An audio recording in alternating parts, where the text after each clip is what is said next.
aka Geeks.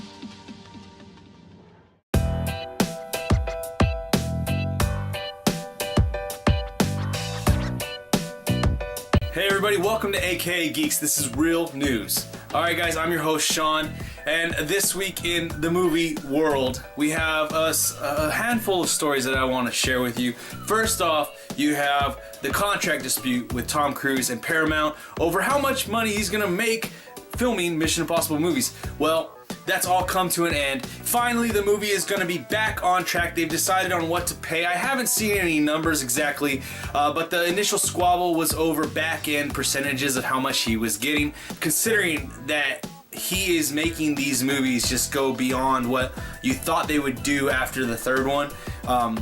He deserves some back end, but I understand Paramount's frustration with maybe him getting an exceedingly large number of back end revenue. But I'm glad they got this done because I want to see the next one. The last two have been pretty awesome. This next one, I imagine it's only going to get bigger and better. I don't know how they're going to top the plane scene, but they're going to do it somehow. It was supposed to start shooting in January in 2017. Now it's going to be starting to shoot in spring of 2017. So I'm very happy to hear about this news. Alright guys, so one of the best actors around today is Jared Leto. His most recent film, Suicide Squad, just had questionable ups and downs with critical and fan reviews of it, but I feel like he did a really good job as the Joker, and I'm looking forward to seeing more. He's a very talented actor, and it's just been confirmed by his representation that he will be playing Andy Warhol in a biopic. This role is very interesting because it is one of those people that is very eccentric, at least from what I've heard of Andy Warhol. He has a major place in art history in America, and I just really look forward to seeing Jared Leto jump into this and just grab it by the horns and just take it and turn it into his own thing. I'm really looking forward to this, really looking forward to see what he can do as this character, as this person. Alright guys, now on to the next set of stories for this week. A lot of these have to do with releases of photos or posters. I want to start off with some Justice League pictures that were released by Zack Snyder on his Twitter. First off is the new Batsuit. This one, it looks more tactical. It looks more heavily padded for what is to come. The Justice League movie is going to have, I think it's going to put him more so in harm's way, and he knows it because Superman, to his knowledge, is gone. So it has more padding, more armor, and things of that nature. So it looks pretty cool. I like the look of it. It's darker than the first movie, than Batman vs Superman, I should say, not the first movie. It's darker. It looks just more tactical, like it has more bells and whistles to it. So I'm really interested in that. Also, another picture released by Zack Snyder is the bat signal on top of a roof with Commissioner Gordon, with J.K. Simmons, Commissioner Gordon. J.K. Simmons, amazing actor. I'm really excited to see him play Commissioner Gordon. He just knows how to pull off a role. Everything from J. Jonah Jameson, Spider-Man, to what he did in Whiplash. Dude's amazing. I can't wait to see what he's going to do with this Commissioner Gordon. If he's going to be a tough and rumble type of guy, or he's going to be a behind the scenes type of guy. I don't know. I'm looking forward to it. If you see the Instagram pictures of him working out, dude's looking jacked right now. So I'm really looking forward to this. I think that he's going to be in some way involved in some type of action. Next one up is for another what would be thought of as a blockbuster because of the talk that it's getting. At least I'm hearing a lot of talk about it. Power Rangers, Saban's Power Rangers, actually it's called. It's a stupid title. But Power Rangers, they released some posters of all the characters in their suits, which are really cool. They're all individualized, and guess what? There's actually some teases of their Zords in these posters, which it has me really excited. I hope they keep teasing it and don't give us too much. I would kind of want to keep this roller coaster. I want to keep it going upwards. I don't want it to hit downward, like happy-go-lucky part yet until the movie's going to come out, and then just go with it. Because I really hope that with what they've learned from action movies now and things of that nature, blockbusters, that they can take some of that stuff and intermix it with what they did in the old Power Ranger movies back in the 90s. So I'm looking forward to it. These posters are really, really stinking cool. And tell me what you guys think. Which one is the favorite one out of the Zords?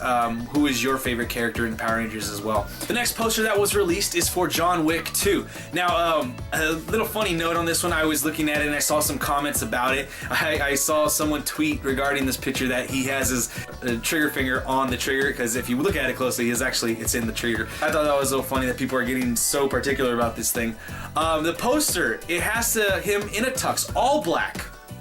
It has I don't know, a seamstress, but a guy, I don't know what to call him. It has John Wick being measured out. Kind of like they do in them old days of westerns, where if you're gonna be in a showdown at noon, they come and get your measurements for your casket as well as your tux that you're gonna wear when you die in your funeral. So they have this kind of motif. It's all dark, all black, like a funeral. And then on his other hand, his left hand, which I like to see, he still has his ring on his ring finger. I like that. That's really cool. This movie, they also announced this week that it's gonna have twice the action that the first movie had. I don't know how they're gonna do that in an hour and a half long movie. This movie is got to be pushing 2 hours in my mind, if that's the case. I don't know. All I know is that the first one was awesome. I'm really looking forward to this second one. I can't wait to see more of the gung fu fighting and action. I'm really excited. They announced that the movie's gonna open with a car chase, and there's gonna be more of the car chase stuff in this film. So that's pretty cool. They're adding a different flavor to the film. Well, actually, there was a bit of a car chase in the first film, but it was very short and sweet, with him driving in the Dodge Charger. Alright guys, and so last bit of news for this week. There was some pictures from the set of Spider-Man Homecoming that were released, and in these pictures, it shows Spider-Man swinging off with a redhead. The redhead in question, we do not know who she is. She conveniently has her phone placed in front of her face like this, taking what looks like a selfie while swinging away with Spider-Man.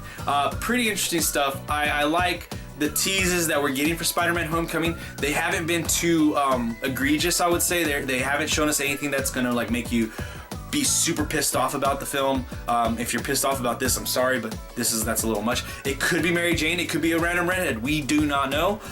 I like it. I'm down with what Spider-Man Homecoming is going to be so far. I like Tom Holland, what he did in Civil War. I look forward to seeing Hot Aunt May and what this movie is going to be about. Tell me what you guys think of this photo. Do you guys think it's Mary Jane, or is it just some random redhead?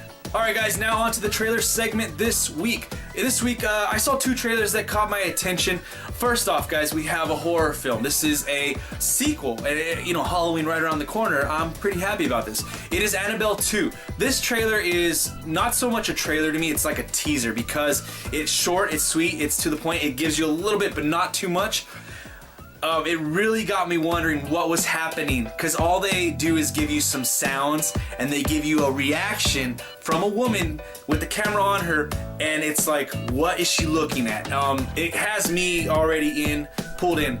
The Annabelle, the first one, a lot of people didn't review it as well as Conjuring.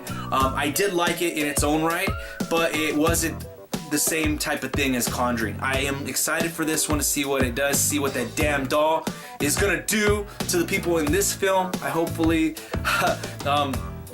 first one was really creepy in some points, and so I'm looking forward to this one. This one caught my attention very much so. The second trailer that caught my attention is called Mrs. Sloane. This one is starring Jessica Chastain, and in this one she is going against the gun lobbies and manufacturers, I guess you could say, and it's based off of a true story, which I never heard about this, so this is interesting. You never go to movies to get your history lessons. If you guys do that, please by all means go read a book. I don't even read that much, but I know don't go to movies to get all of your history from there. But what I will say is that this definitely entices me to go see this film. It's gonna definitely have some controversy in it. I want to see what side of the argument it falls on. Considering that Jessica Chastain is the main character in it, I think it's gonna fall on that side of the argument, going against that. It's going against the pro-gun lobbies and that pro-gun side. Definitely interesting film. Jessica Chastain, top-notch actress. Definitely looking forward to this film. Alright guys, and now on to the last segment of the week. This is the In Theaters segment. This week in theaters we have two movies that have caught my attention. One, this first one, Storks. This one's caught my attention because it's an animated film, and animated films are always good for the family, always good for the kids. It brings people into the theaters, and more people going to the theaters is a good thing. I am not super interested in it. It is one of those films that I am probably going to catch when it comes out on a Blu-ray through Redbox. But it definitely, I'm happy with it. I'm happy that it's coming out this week. Give some kids some options of what to see in theaters. The other option for you guys, for you adults in theaters this week, is Magnificent Seven.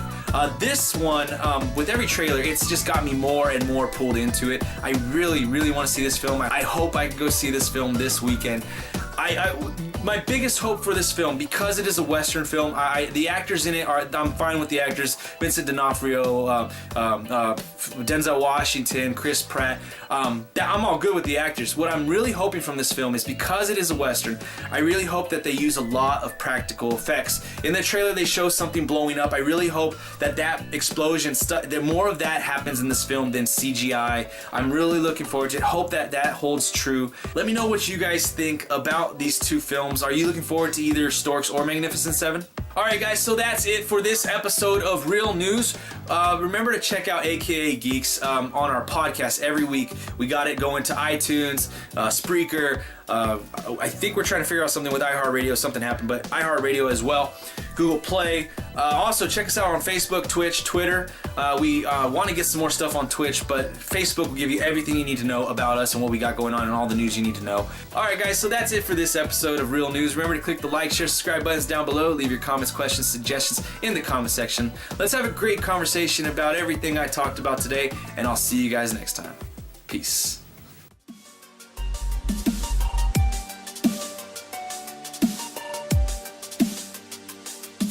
AKA Geeks.